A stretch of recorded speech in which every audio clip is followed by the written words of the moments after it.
It's been a while since I've done a straight update video, but with Fanfest coming up and a lot of changes since Nemesis build, I thought I'd provide a quick summary for those who don't have time for podcasts. For those that really want just the headlines and have no concern about YouTube algorithms punishing me, here's the bullet point summary. If you want some elaboration on these points, then keep watching, otherwise just leave a comment about how this is the best part. The last open playtest event named Nemesis was in October 2025, and the general impression is that it didn't hit the mark. My own opinion was that the core gameplay loop was hurt by several factors causing a lack of tension in the game. The setup of expeditions, these incentivise players to do one thing on the map and then extract, leading to empty matches. The accumulation of changes since the end of First Strike to disincentivise PvP, leading to a lack of threat. And the ease in which players could respawn with the max number of banked clones making fights seem pointless. The biggest danger to the loadout was being disconnected. CCP recognised the gameplay loop had deteriorated, leading to a lack of tension. They also placed a lot of importance on player feedback, with poor gun handling and traversal maps being picked out, specifically Carrions clipping on rocks being the worst offender. The result was a serious re-evaluation of the game and a new plan formed and signed off by the head office at the start of the year. This new approach is CCP doubling down on the extraction shooter aspects, with many of the genre conventions being dialed up in the recent VIP build. The intent is this will form the initial core of the game, with more features and game modes added eventually. Speaking of VIPs, CCP's group of closed playtesters, they are no longer under NDA. Therefore, I can say there was a long break in playtesting post-Nemesis, with the first new playable build only dropping in late March 2026. This meant a lot of us were surprised by the extent of the changes, and I really think CCP should go on a PR drive to get the extraction shooter message across to those who have only been casually following the project. Whilst going back to the drawing board is very common in the gaming industry, it's rare to see for players, as this is often behind closed doors before the project is even announced. CCP may come to regret their love of announcing games too early, if too many players are wondering why we're back down to one map. This rework means Vanguard will no longer be going into early access in Q3 2026. Instead, we have an open playtest event in the same slot linked to EVE called the World Event. At this stage, we don't have further info, but I expect more to be revealed at Fanfest in mid-May. By far the biggest change has been the scrapping of the 3 maps available in the Nemesis build: Carrion, Solstice, their variants, and the new Insurgency or Havoc gameplay mode. The intent is to reuse a lot of the assets from these maps to quickly design new ones, but I'm definitely sad to see the atmospheric Carrion map no longer available. No confirmation yet whether the new player journey map has survived the cull. The new map, currently named the Lost Convoy, is designed around players tackling points of interest. In the build we played, this included a Mordu's Legion barracks with plenty of NPCs and rooms to loot, with the best items kept behind locked doors. These required keycards to open, which can be obtained from the NPCs. The other POI was a treatment plant. This was meant to be easier to run, with a small amount of NPCs initially defending the site, and as you unlock the shipping container by destroying the 3 lock panels, you defeat the incoming NPC reinforcement waves.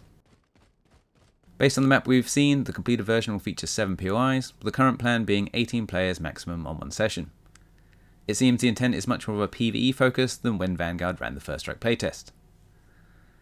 Leaning into the genre conventions means that the extraction beacon is gone. Now there are fixed points named harmonic bridges from which to extract. 4 initially, but they sequentially go offline, leaving only the central point as the way to get off the planet with your gear. A significant change that potentially breaks one of Vanguard's unique selling points is that you no longer start a deployment with a banked clone. Whilst you can obtain one, your starting point is the same as any other extraction shooter, and death will mean back to the menu screen. I do expect this to change by the time the open playtest hits. The alternative is many new players will not get to experience respawning in the same match. You are able to bank a clone with a max of 1 available, but in the build we played it was no longer via biomass. Instead it was a new loot item called Nexus Data. With 1000 of these you can bank a clone, and with the map being very early on there was little available on the map. This item also had a cash value you would receive on extract if you still had some in your inventory. The new difficulty in recloning has probably led to the other significant change: no shared squad clones. If your squad mate is killed, there is no way to buy them a new clone and get them back into the action. Again, this feels like a poor choice. It adds friction to playing in squads, and your options become to drop squad or extract so you can redeploy into a new match with your friends. I still think the gameplay design is fighting itself. The decision to have no clones by default is to add tension on losing your gear, but banking a clone effectively buys you a copy of all your gear and you drop the tension again. I'd prefer the cost per death model of First Strike. The value was in the things you held before you died, so even if you simply could respawn, there was a strong incentive to survive, and therefore the game had tension. The other big change is scrapping the Core 80, the weapon primarily featured on the Vanguard promotional material up until this point. Instead we have a completely new SMG. It's impressively made, albeit with less of a sci-fi look than you might hope, but fits the Minmatar aesthetic. In the April playtest, I'd argue it performed more like an assault rifle, but with a larger damage fall-off. But with little other weapons in the game, this may have been a necessary choice. Speaking of other weapons, the shotgun and marksman rifle were in the April build, but I've been advised they're also being scrapped, or maybe benched for the Steam open test. Instead, we'll have a new Amar marksman rifle with an alternative firing mode for dealing with close range enemies. Whilst chipsets were in the April build, it's not yet been confirmed if they'll survive into open playtest. The version we had was functionally the same as Nemesis, but with more limited selection, gone with the rate of fire mods, weapon scopes, and some others. A minor gameplay change is you can no longer sprint whilst reloading. It makes sense from a balance perspective, but personally I find it a bit heavy-handed. Maybe I just need to get used to it, but I prefer a middle ground where you can still move quicker than just walking. The April build included an updated UI. This to me is another missed opportunity. We hear talk of it being a small team and so they have to pick and choose what they work on, but they refuse to learn from Dust 514. They have a game which worked well with controller and mouse and keyboard, but they refuse to implement it in Vanguard. Whilst the next open playtest will be on Steam and so should make it easier to share controller setups, the lack of native controller support for Vanguard is frustrating. That said, the UI is still a work in progress. The first test had a hero shooter profile pick included, but this was moved for the second test. There is greater use of radials for things like crafting, although the lack of crafting queue was a source of frustration. Talking about crafting, this has been radically reworked. Gone is the ability to craft everything, instead you'll need to load up your dropsuit with crafting blueprints before you can create something whilst deployed. I like the intent behind this change, creating player agency, having to make a decision about what to bring in, but the implementation at this stage has been lacking. It introduces confusion with the two different blueprint types, the in and out of match blueprints. It adds inconsistency. Your loadout is lost on failure to extract, excluding your in-match crafting blueprints. And the lack of inventory space and sheer number of resources required to craft things means it's not worthwhile. The build we got to play did not feature expeditions, but the expectation is they'll be back for the July open test. No word yet on how they will change. The big criticism of Nemesis was that they created empty maps. Player would deploy down to complete their one expedition task and then simply extract for the next one. Potential solutions would be queuing up your next expedition task whilst deployed planetside, or different objectives that require you to stay on the field longer. CCP have added a new loot table into the game. I was somewhat confused by this change, as the complaint from Nemesis was that there were too many and it was too difficult to visually identify them. The new loot table does not look to have addressed this. The long list of materials to craft items both in and out of match make this a frustrating experience for me. Since it's early on, there is no quality of life features such as being able to highlight in advance the loot items you require. My big complaint though is the loot setup is not believable. EVE Online or New Eden is meant to be a serious sci-fi with coherent in-universe rules. Deploying from space in a drop pod in a cloned body equipped with high-tech drop suit should cost a fair amount of resources. Deploying extraction sites, harmonic bridges again should cost a fair amount of resources, and the current setting had us looting to make individual weapons and attachments to go on them. It takes me out of the experience, and I feel like this needs to be addressed quickly because it's the core of the game. It necessitates a fix and it has to go in early. So that about covers the big changes. I haven't talked about the amount of inventory space or ammo scarcity which is adjusted between the tests, so we don't yet know how this will land for the next one. There is still time before the open playtest in Q3 2026, and I want to see what the finished Lost Convoy maps end up being like. The next big update will be at Fanfest with the EVE Vanguard keynote scheduled for 10 AM UTC on the 16th of May. I'll be sure to post a new update with all the big news, so until then I'll leave you with some more of the April playtest session where I explore the barracks POI.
harmonic bridge up ahead. Mark well this location. Bridge activated. Hold your ground until the link is made.